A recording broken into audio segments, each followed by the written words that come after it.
Olá, queridos, tudo bem? Quem fala aqui é o pastor Eibe da Paz Church em São Paulo e eu quero dar as boas-vindas para você que faz parte da missão Casas de Paz. O que é uma casa de paz? Uma casa de paz é uma casa que abriu as suas portas para poder estudar a Bíblia, a palavra de Deus e especialmente para receber a presença de Jesus. Jesus disse em João 14, 27, deixo com vocês a paz, é a minha paz que eu lhes dou.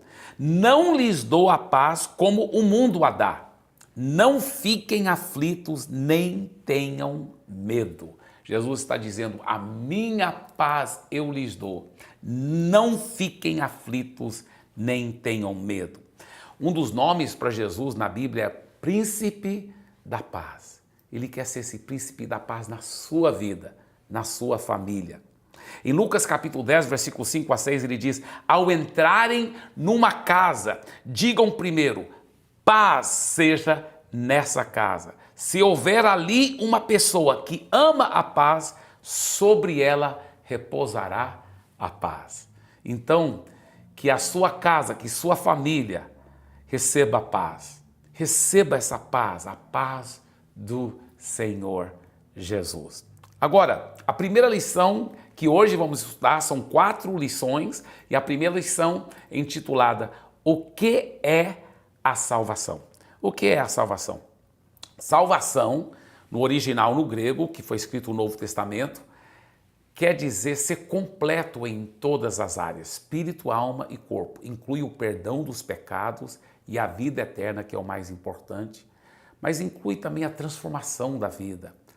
Inclui a pessoa ser curada das enfermidades, inclui também ela ser protegida do mal em Jesus. Para entendermos a salvação, temos que primeiro entender o amor de Deus. O amor de Deus. Há uma estampa de camiseta que diz, Deus não gosta de feios. Isso é uma grande mentira. Isso é uma grande mentira. Ainda bem que é uma mentira, porque todos nós, espiritualmente falando, somos feios. A Bíblia fala que todos já pecaram e são carentes da glória de Deus. Ainda bem que Deus nos ama, mesmo sendo feios espiritualmente, feios por dentro. Deus nos ama infinitamente. Olha esse texto da palavra de Deus. Porque Deus amou o mundo de tal maneira que deu o seu Filho unigênito, para que todo que nele crê não pereça, mas tenha a vida eterna. Porque Deus enviou o seu Filho ao mundo não para que condenasse o mundo, mas para que o mundo fosse salvo por ele. Deus não nos ama pelo que a gente é ou pelo que a gente faz. Não depende dos nossos méritos para Deus nos amar. Ainda bem, porque nós todos já falhamos muito. Deus nos ama, sabe por quê? Porque é a própria natureza de Deus nos amar. Então, mesmo que você e eu já pisamos na bola muito, a boa notícia é que Deus nos ama assim mesmo. Ele tem um amor infinito por nós. E por causa desse amor que nós podemos ter a salvação. 1 João capítulo 4, versículo 8, diz o seguinte, Deus é amor, é a natureza dele, esse amor infinito, esse amor sobrenatural. Isaías 49, versículo 15, diz o seguinte, isso está na Bíblia Sagrada, olha só, haverá mãe que possa esquecer seu bebê, que ainda mama, e não ter compaixão do filho que gerou? Ele está falando, existe alguma mãe que possa esquecer do bebê que ainda está mamando e ela não ter compaixão do filho dela, ou da filha dela? Aí ele diz o seguinte, embora ela possa esquecê-lo, embora talvez exista alguma mãe muito assim, totalmente fora de si, que pudesse esquecer do seu filho ou da sua filha, ele disse, eu não me esquecerei de você. Deus ama você infinitamente. Ele é apaixonado pelo ar que você respira. Mesmo com todas as falhas que eu e você já cometemos, mas Deus ama você. Ele está pronto para perdoar e para transformar a sua vida. Salvação é mais do que você receber o perdão de pecados, que é o mais importante, você ter a vida eterna, ir para o céu. Mas salvação é ser transformado por dentro, ser transformado pelo amor de Deus. Agora, a Bíblia mostra em Romanos 6, 23, que o salário do pecado é a morte.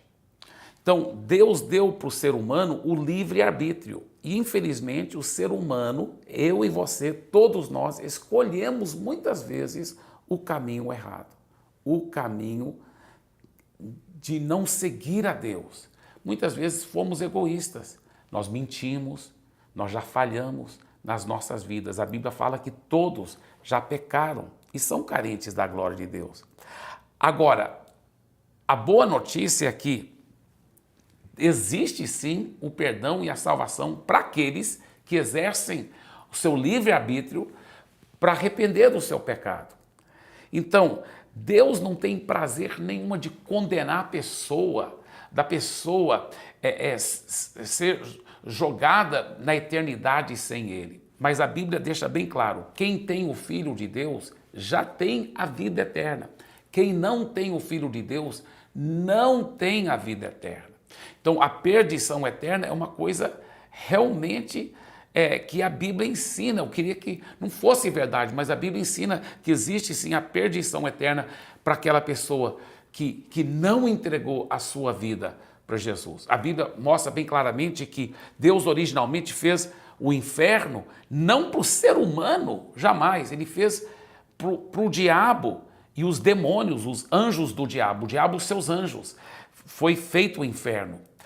Porém, o ser humano que, em vez de seguir a Deus, insiste em não seguir ao Senhor e seguir o caminho do mal, a Bíblia mostra que depois da morte é tarde demais. O nosso destino eterno já está determinado. Mas por isso que eu quero enfatizar mais uma vez um dos nossos textos principais dessa lição, que é esse aqui.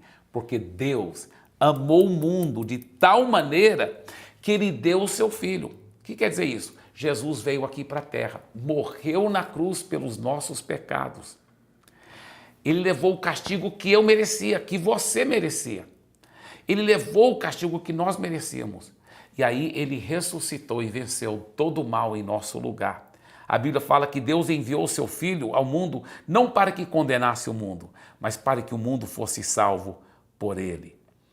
Então, veja bem, eu vou contar uma história muito interessante, mas antes de contar essa história, deixa eu ler esse versículo aqui para você, um outro versículo tão chave dessa nossa lição. Romanos capítulo 5, versículo 8.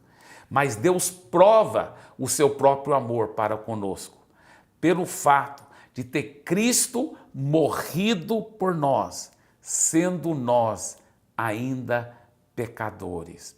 Olha só, quando nós ainda pecadores, totalmente errados, mas Deus provou o seu amor, que Ele mandou Jesus para morrer pela humanidade pecadora e levar o castigo que nós merecíamos na sua cruz. Deixa eu te contar uma história muito interessante. Houve um menino que ele fez um barquinho, ele mesmo fez muito esforço, mas foi um barquinho muito bem feito. Ele recebeu a ajuda dos profissionais e ele fez esse barco, muito bonito esse barco. Esse barco realmente não só flutuava, mas era muito bonito dentro da água. Ele gostava, era o brinquedo dele favorito. E ele brincando um dia lá no mar, no rio e tudo no mar, de repente as ondas foram e foram levando, e aí estava muito fundo, ele não podia ir atrás. Ele ficou tão triste.